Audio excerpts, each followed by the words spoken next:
Welcome to the subject-specific standardisation training for Level 2 Technical Certificates in Hairdressing.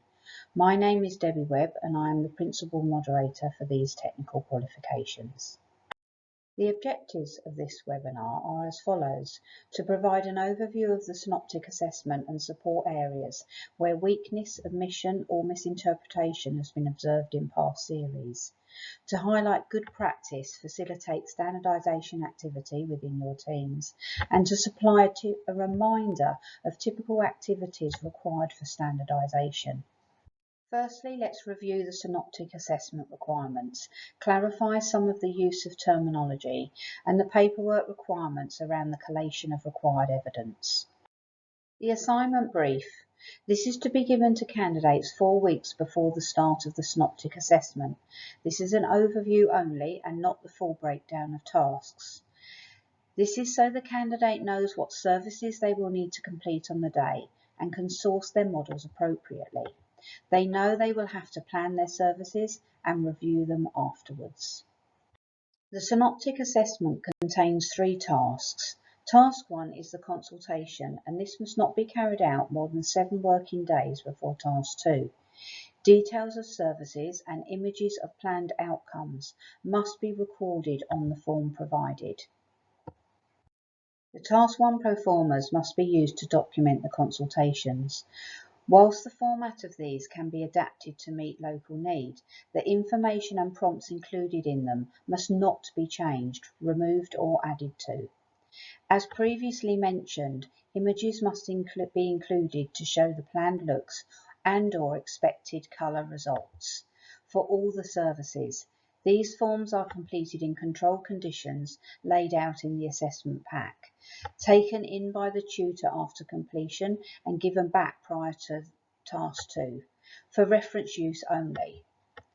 In Task 2, these aid the candidate in their recap of consultations at the start of services and act as a reference for observers to ensure that unnecessary questioning does not take place that could advantage or disadvantage candidates during their performance.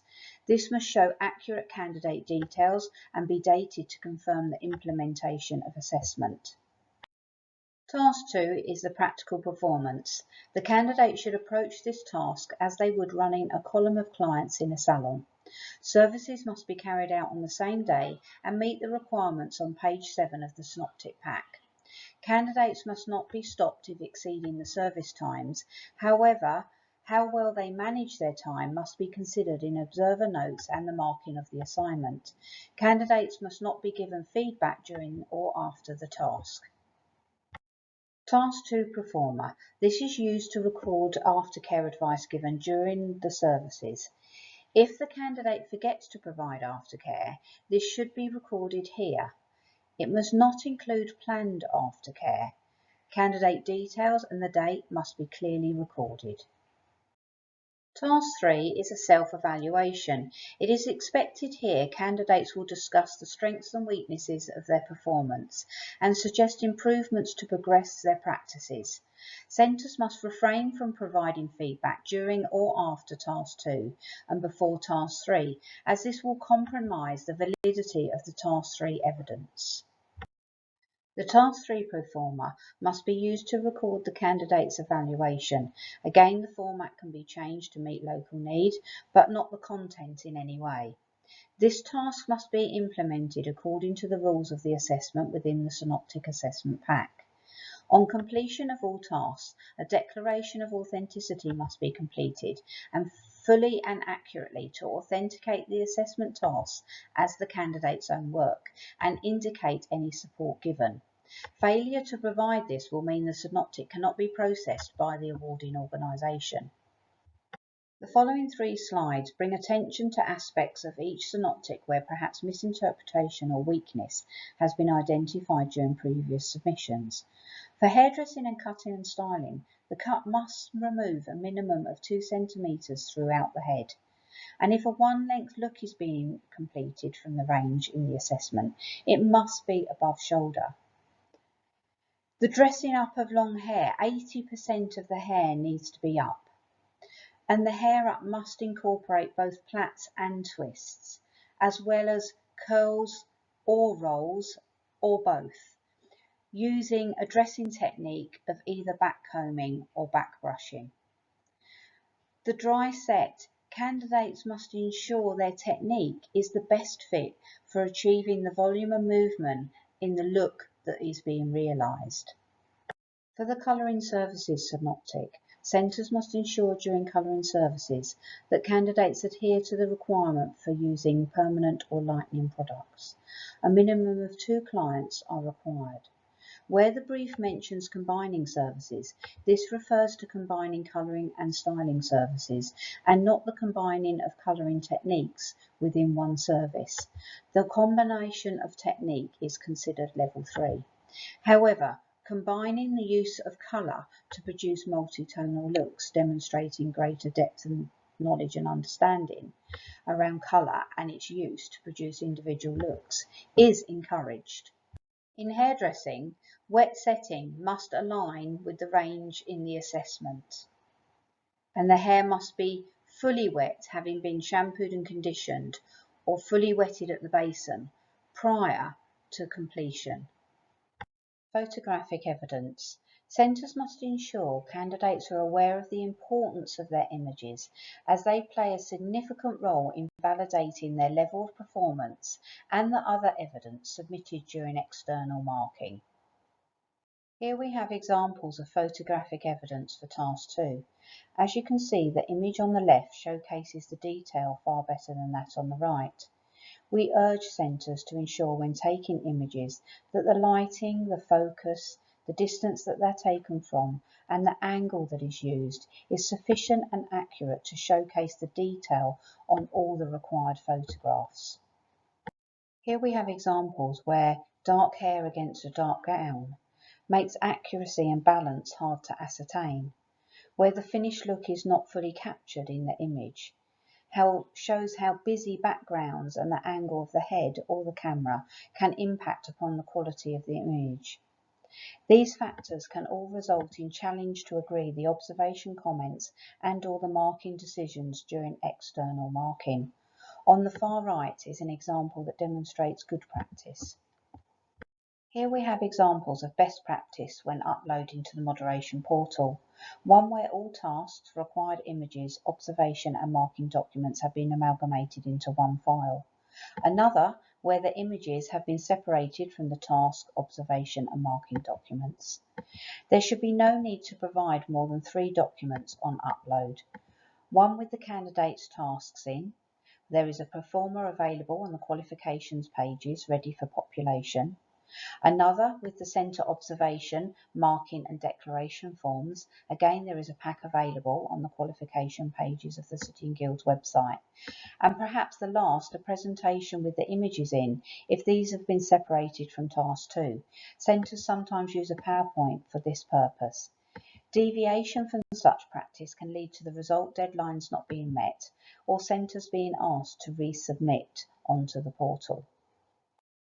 So now we will visit the marking grid. The marking grid provides 3 bands, each accompanied by descriptors that level performance in each AO. Each band has a range of marks used to pinpoint with accuracy exactly where a candidate sits within a band. It is normal for a candidate to perform at different levels across the different AOs. During Task 2, the observer will use this grid to make a judgment on the PO form on the level of performance shown during the services for each AO, giving examples of practices observed to support their decision. No marks are awarded at this point. Once all tasks are completed, the marker will judge performance across all 3 tasks holistically and best fit the performance evidence to the band descriptor for each of the AOs. Then analyse further and provide justification for a final mark awarded. The candidate record form is completed at this point.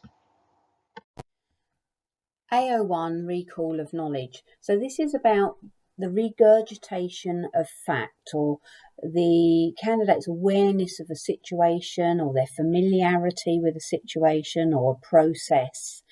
And these are the command verbs that we would expect to see on a PO form and a CRF that reflect that recall of knowledge. Now, if we go to the marking grid and we look at the examples of the type of knowledge expected, here we've got some areas that have just been pinpointed for people to think about. So it would be things like, can they identify and recollect the relevant influencing factors? Are they able to identify those relevant tests? When they're getting ready for their services and during their services, are they showing that they know about health and safety working practices? That they know they have to gown the client, that they know they have to sterilise, they know they have to put their products away after they've used them and store them according to COSH. Those sort of things that should be automatic about their performance. Have those professional behaviours that we would expect to see because they know what's expected of them in the salon environment. That perhaps they've left a client to cool once they've taken them out of the dryer because they know that that's something that they need to do.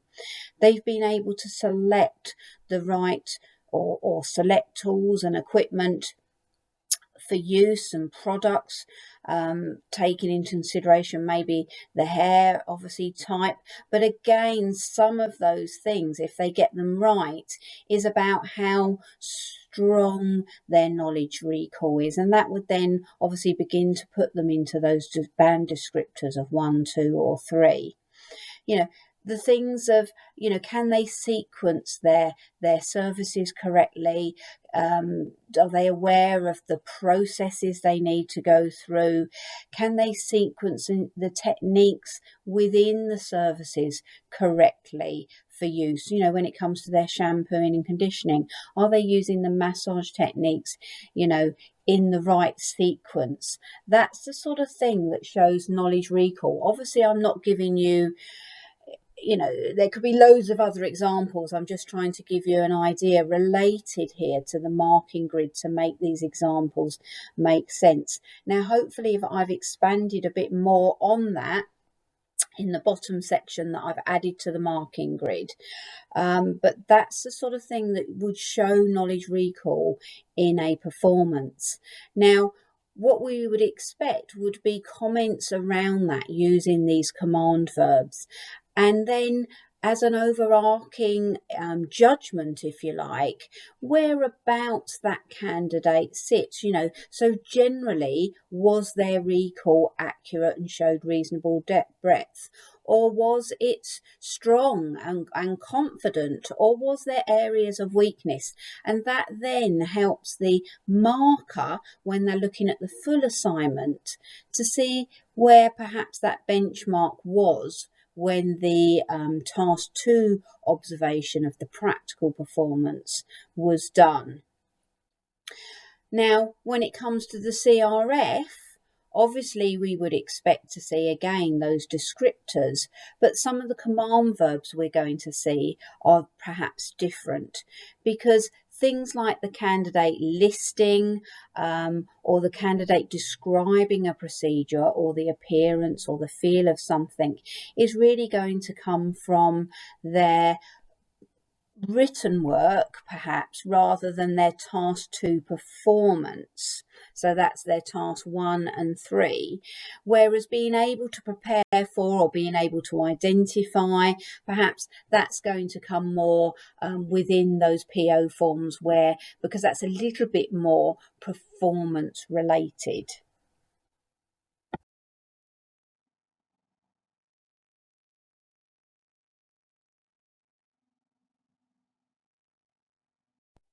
So AO2, so this is understanding. So this is about comprehension, about thought, about perception, judgments made in a situation. So if we look at the examples in the marking grid, It's about them having identified those factors, those influencing factors, perhaps during a consultation. Are they able to discuss how that is going to change the products, the techniques, the tools that they are going to use? How perhaps important they are in the adaptations that they might make along the way? Are they able to explain about the approach they're taking and why it's the best approach? And this you perhaps will hear when they're talking to the client about, okay, so these are the decisions they've made, this is what we're wanting from the outcome, and therefore this is what I'm going to use and do, because this is what you're likely to see in task 2 that shows understanding. So when they select their tools and equipment, are they able to actually say to the client, why they've selected that product or that tool, the benefits of using that, and perhaps link that to the aftercare that they're giving at that time, for perhaps the client's home care at home. Are they showing that they can adapt their practice as they go along for that individual circumstance? Now, this can be seen in the performance. Obviously, you can oral question to get perhaps that depth of understanding if you feel that it's not there, or you haven't heard it with the client. Oral questioning for me is always a little bit of a point, because I feel that sometimes a candidate, if they're asked a question, it might knock their flow, especially if they are those candidates that are having to think more about what they're doing and everything. It's not quite so automatic. Then it can disrupt their flow and disadvantage them, or maybe if the questioning is leading or whatever, advantage them. So I do tend to lean away from the need for that. I feel that this should come in their performance, and you should hear this when they're talking to the client and keeping them updated on the services and things. And if they're not doing that, then obviously that would be something that will come into their communication skills in AO3 and their ability to be able to do that and work at the same time, rather than having to be concentrating just on what they're doing, because they've got to put all their focus there. So understanding, you're going to see it in the way that they tailor that aftercare advice, because they really understand how specifically that's styling, those services that they're doing at that time, need to be taken care of for that client. So again, you'll see that understanding in that particular tailoring. Now here you've got some of the command verbs that would be used. Again, some of them lend themselves more to use on the CRF and some on the PO form. Now, probably understanding, we're going to see more of it in the task 1 and task 3, where they're exploring and they're planning and they're showing that understanding of why they're planning that way and of when they're evaluating. However, like I said, we will still see it in task 2. There's a chance that we see more knowledge, that knowledge rates higher than that depth of understanding, because obviously that comes from usually from those higher performing candidates. However, that isn't always the case. Sometimes a candidate will show only a limited amount of knowledge, but they'll show depth of understanding in those specific areas as well. But frequently we see a wider range of perhaps knowledge and a lower level of understanding, or a lower breadth of understanding perhaps across the syllabus as well.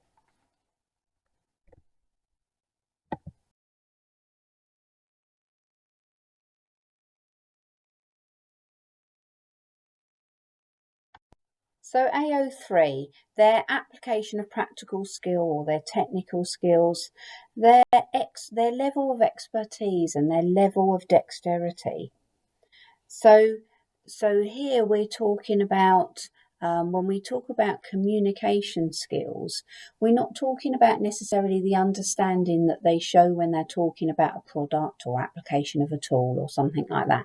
We're actually talking about, how clearly do they communicate, their body language, how do they, how adeptly do they perhaps the opportunity for aftercare advice comes up and they take that opportunity and slip that into the normal conversation.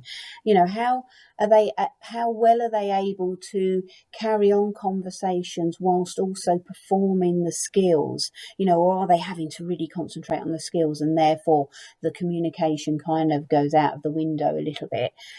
So this is about how they use those communication skills and how they apply their techniques, how proficiently they do that. So, it's about their tension when they're perhaps weaving or they're cutting, and whether they are able to adapt that for different hair growth patterns or different hair types and things, how well they can manage those different situations that might come up because of different hair lengths, density, like I said, hair growth patterns, all those influencing factors, if you like. How well can they control, if you like, the services and their tools. So here we are looking for that actual application of skill and how well they can, how good they are at manipulating the hair to get that real finish on it. We're looking for that precision that they can work to when it comes to that application of skill. So here we can see that there are lots of command verbs that can be used in this AO to show that what the candidate's done, if you like, to get that overarching descriptor of whether there was good application or whether whether there was hesitancy in their skills. Let's have a look, whether there was high levels of dexterity, whether they were awkward in there. So you would expect to see some of these descriptors with examples of what they were or weren't able to do perhaps so well, and then an overarching descriptor to sort of balance where they are in that big scale.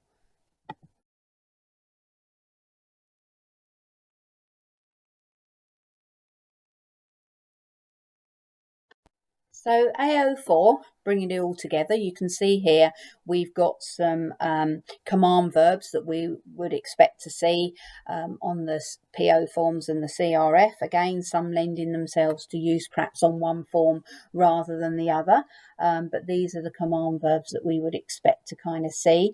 And this AO is all about, can they plan and organise and then actually draw together their knowledge and understanding and their skills to actually utilise the result or the outcome that they planned? Having said this is the style that I'm going to produce, this is what I'm going to do, can they actually produce that at the end of the day? And the reality is, in our trade, is the client is going to come in with a picture and that's what I want. And, if the candidates agreeing that that's achievable, then how well can they make sure that they actually produce that to the client's satisfaction? And, can they do that in a reasonable time? Are they planning, showing that they know about working patterns and that sort of thing? And are they actually able to realise those timescales, into something that is work ready for a salon? Can they actually, bring all this their knowledge, their understanding, their skills together to make sure that they are dealing with all the influencing factors successfully, or can they only do it with some and not others? So this is really about them being able to make all those links across their knowledge and understanding, across their syllabus, and bring that together in a performance. And this was considered very important when the qualification was put together, and that's why there's quite a lot of marks here. And I think the difficulty with having a lot of marks here is often this is an AO that gets a little bit either under or over marked. So this is an area we need to be careful of. But this is about them being so they should show all those professional behaviours, or that, yes, that comes from knowledge, showing they know they've got to do it. But here it's about how do they bring that whole customer experience and that planning, that doing and getting that outcome. This is about how they bring that whole lot together.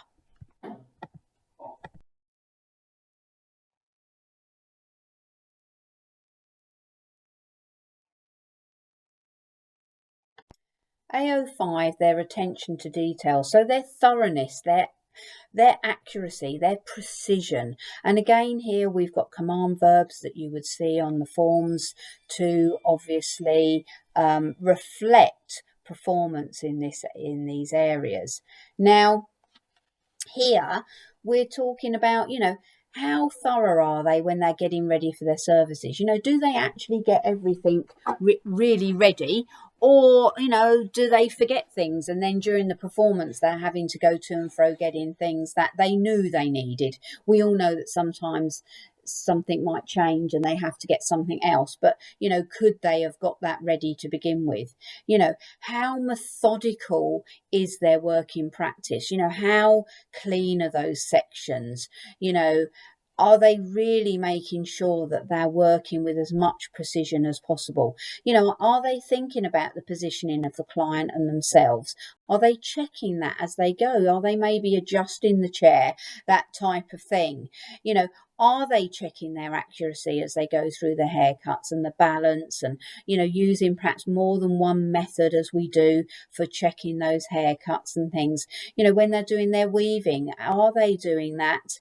Now obviously, to a certain extent, how they're implementing their skill is going to come under AO3, but their attention to detail, how much attention they're paying to making sure they get those weaves even and everything, it could be that is coming, well, it would come under AO5. So it would depend what the focus of that comment is as to where it would be put in the AOs.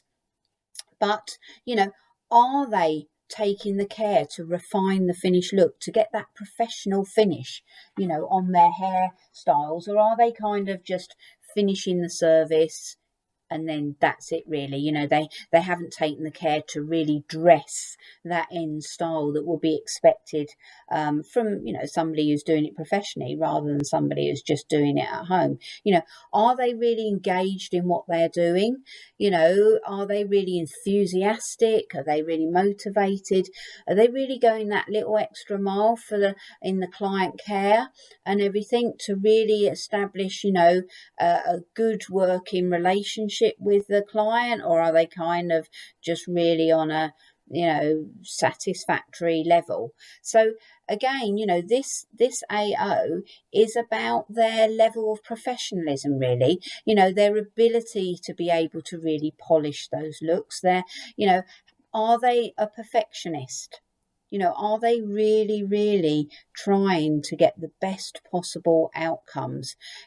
Or are they just a bit, fits and bursts, or they started off really well and now, it's taken a bit too long to dry, and actually you can see that I've lost enthusiasm now for that. So, this AO is really about the focus with their level of focus, that type of thing. Yet they're you know, are they really working diligently? The PO and CRF forms. The practical observation form is used to record observations on performance made by the observer during task 2.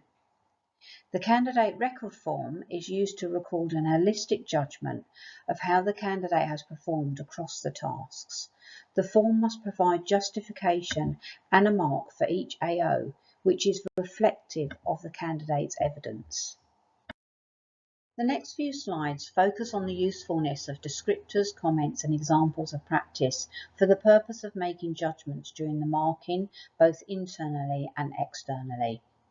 The abstract on the screen for AO2 understanding has been taken from a PO form and shows how some incorrect alignment and lack of clarity around the exact points being made can lead to challenge when considering the marks to be awarded in each AO.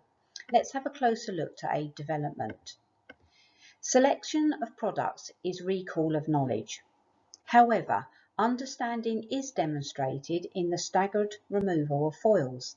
The detrimental effects on outcome of overprocessing is clearly understood. The successful outcome of toner implies sufficient understanding to make accurate choice of product, tone, and the processing time. Comments on aftercare advice not being consistent, opportunity being missed are challenging as the observer has not been specific on where the skills are lacking. It could be a lack of recall around this procedure, which would be AO1, or a lack of attention to detail, which would be AO5, or indeed understanding of the products and services to be able to tailor the advice to the individual needs, which would be AO2, but this is not clear here in the comments. Observers need to be clear on the point that they are making. Empirical evidence can only be judged by the observer. One of the reasons that the PO form is so important in evidencing the Task 2 services. The marker needs to know to be able to allocate marks accurately. Was it a lack of knowledge, recall, AO1? Did they not have the breadth of understanding to be able to tailor or adapt the recommendations sufficiently, AO2? Was their performance insufficiently fluid for them to be able to bring those aspects together in AO4? Was it that they just forgot, which would be AO5? These screenshots for AO2 from PO forms for cutting and styling show a descriptor has been used to benchmark the general level of performance demonstrated during the services, Task 2. Examples of what was seen or heard have been recorded to substantiate the judgment. It is sufficiently clear for a marker to gain a good feel for the level of understanding shown during the services.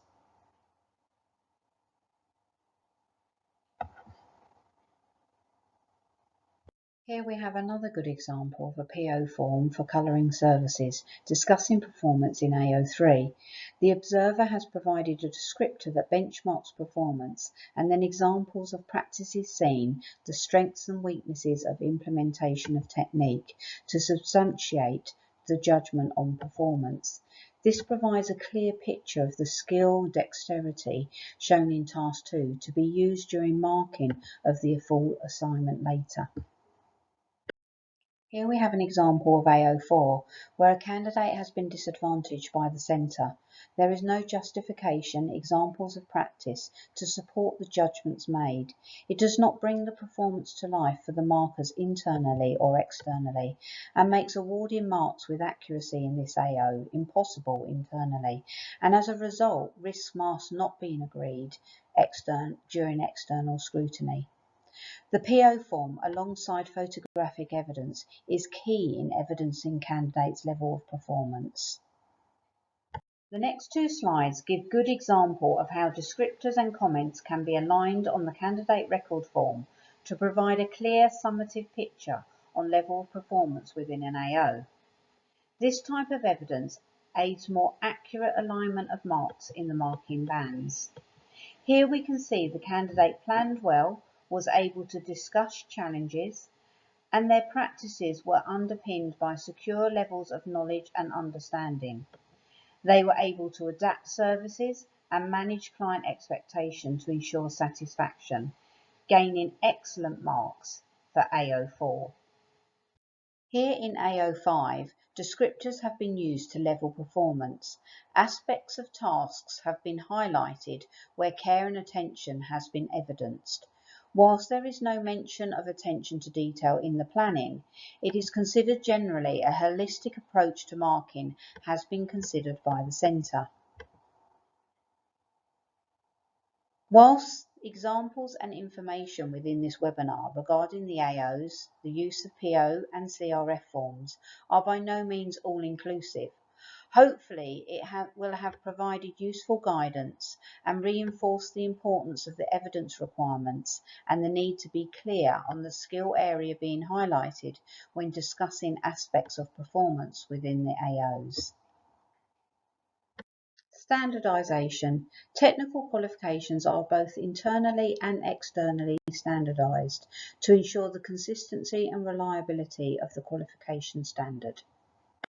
To ensure that all observers and markers in the centre are aligned in their decisions, it is essential they take part in standardised activities throughout the year. Some examples are given below.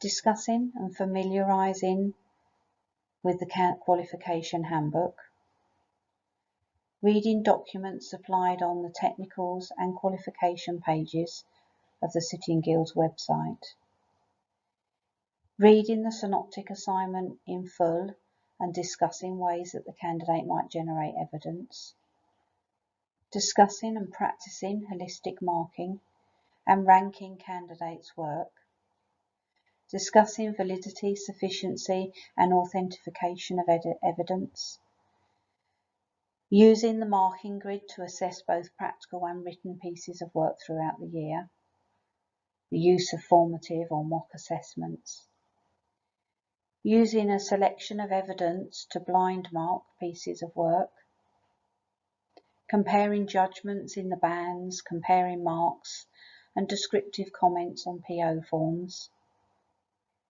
referring to the taught content found in the qualification handbook to guide judgments. If it's not been taught or facilitated in research, then we can't expect candidates to produce it in their work. All staff should take part in these activities: tutors, delivery staff, observers and markers, and the centre IQAs. And finally, before we close, I'd like to point you into the support available. The technical teams are available via email, web chat or telephone as displayed.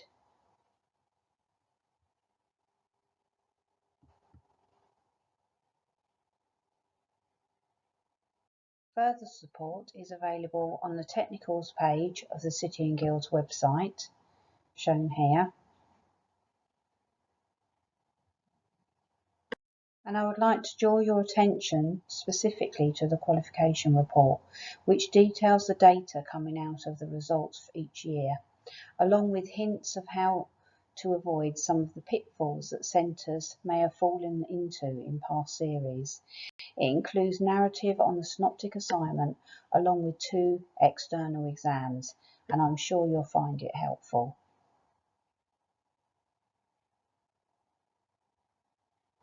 I'd like to close this webinar now and say thank you to everybody for your time. I hope this has been helpful.